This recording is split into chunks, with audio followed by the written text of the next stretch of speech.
Hello, this is the poor man's MTG with his first deck tech. Today's deck tech is going to be Electrostatic Pummeler, green-red energy. And our first win condition is going to be, and our all-star is Electrostatic Pummeler.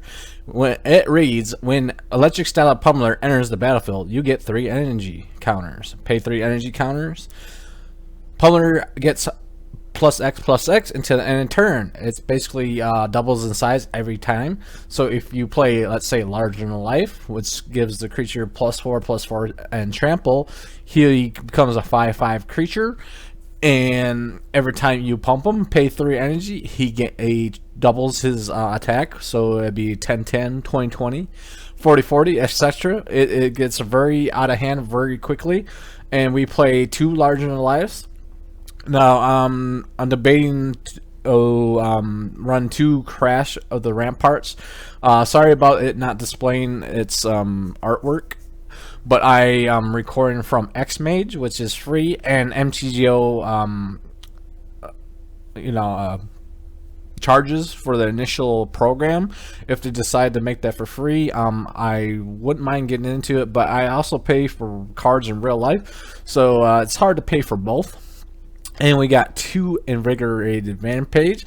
If you haven't seen the theme already, we're trying to engage Trample as soon as possible. And this card is pretty versatile. It gives either 1 creature +4 and gains Trample, or it can give 2 creatures +2 and gains Trample to the end of turn, which is really nice. We are running 2 Sheltered Thickets, and if we draw these and we don't need lands, we can always cycle them away and draw another card, which is really good.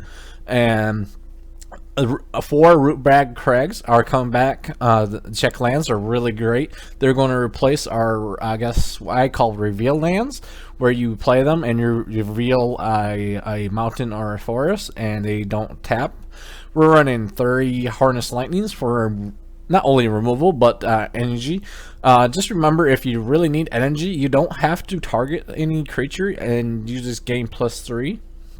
It says choose target creature, so you don't actually have to choose it. You can gain 3 energy and not kill anything, which is really nice, or you can remove something. Our second main win condition is Fling, which is absolutely nuts. You can either pump one of your creatures with your pump spells, and if they block, you could just fling it at them for game, which is really great. We're running 4 mountains, 5 forest, and only 2 Left-Wing Hellings. These are just filler for Ronus, which is a way better card. And if you really want to pony up the money, this deck would cost about $70 with them, and this deck here only costs $40, so it's still reasonably budget. But these are just filler until I actually get her, and well, I can get her anytime because this is a free program. So, but if you want to pay for them, she's about $11-12 a piece. So that would bring the budget up about to be $70, almost $80. The most expensive card in here is going to be your Ether Hubs, which is about $2 a piece, but they're really good. So definitely invest in these. They come in and they give you energy, and you can pay energy to give any mana of any color to your mana pool, which is really good. We have 4 Servant of Conduits, which also give us energy, and we can also pay for energy to tap for any 1 color of your mana pool, which is really nice for fixing also. And we got 4 Long Tusk Cubs, which can get enormous if we have enough energy. If we don't have Electric Pummeler on board, we can just pump our cat to 1,000,000 and win for game. And we are running 3 Built to Smashes. I turned down the whole 4 because it can clog up your hand, and it only works on attacking creatures, and you just can't pump up before attacking, which is a bit of a downside. And because our only our artifacts that we play trample, so that's also a slight downside. We are running 3 Blistering Hydras, which are an amazing creature. Once we play this, it enters a battlefield with 3 counters, 3 energy counters on it, and every time we pay 3, it gains +1/+1, and it gains Hexproof, which is really hard to remove this once it hits the board, and it becomes quite big. We're also running 4 Attunes with Ether, which are amazing. It's basically 4 extra lands. We're running about 20 lands right now, but it's basically 24 lands with Attune with Ether.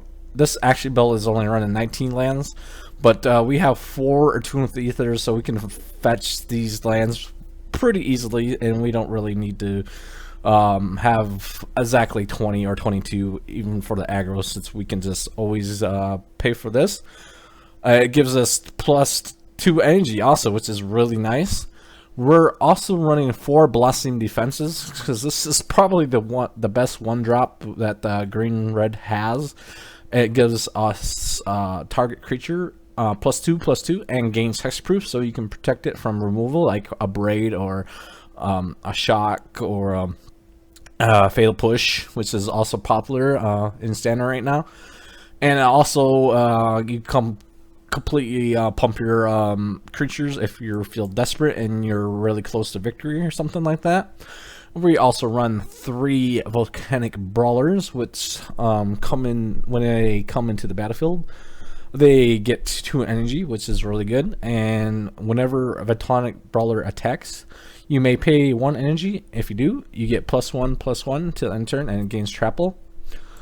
Again, really good with trample enablers. And on our sideboard, we're running 2 Appetite of the Unnatural, which is really good.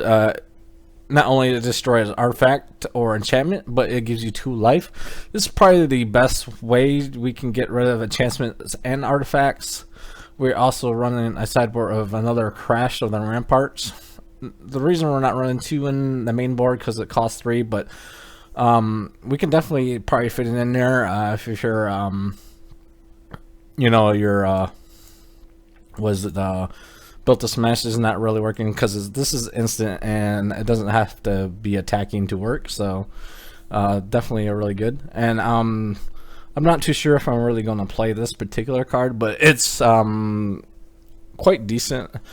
You could either destroy target creature with flying, which is really good. I'm not too sure if there's really any really good flyers that are coming in. I can't think of anyone off the top of my head, but the really good flyers are rotating out, so we're probably not going to really have to worry about it too much, but just in case we get a really big flyer or something, and we can take care of with that. And also destroys a target enchantments, which I think enchantments are really going to be problematic upcoming standard, because there's a lot of good ones.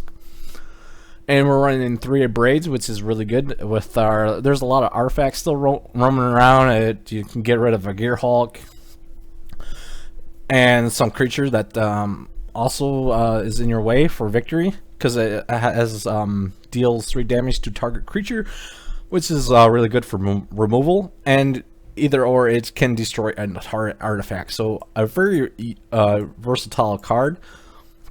We're also running 3 Dischanter's Deliverance, which also destroys a target artifact. Again, there's a lot of artifacts still in standard, and there's a lot of powerful ones like Aether Harvester and stuff like that. So definitely a really good one. And if we don't really need it, we can always cycle. Another good card is Heroic Intervention, which permanents you control gain hexproof, indestructible until the end of turn, which is insane because there's a lot of Approach the Second Sun and bonus control, which unfortunately our Devastation doesn't save it from that, but it does save from other board wipes, which is really nice, and it gives everything hexproof and indestructible. So definitely with the Approach deck, these will come really handy, or mass removal. And we're running 1 more Fling and Harness Lightning. The whole deck is going to cost you about $44 in paper and about 10 ticks online. But if you can upgrade to Ronus, which doesn't really significantly up the price of the deck, which would be about $70, because she's about $12 a piece. Those are really good upgrades to it. Thank you for listening. Please rate, comment, and subscribe.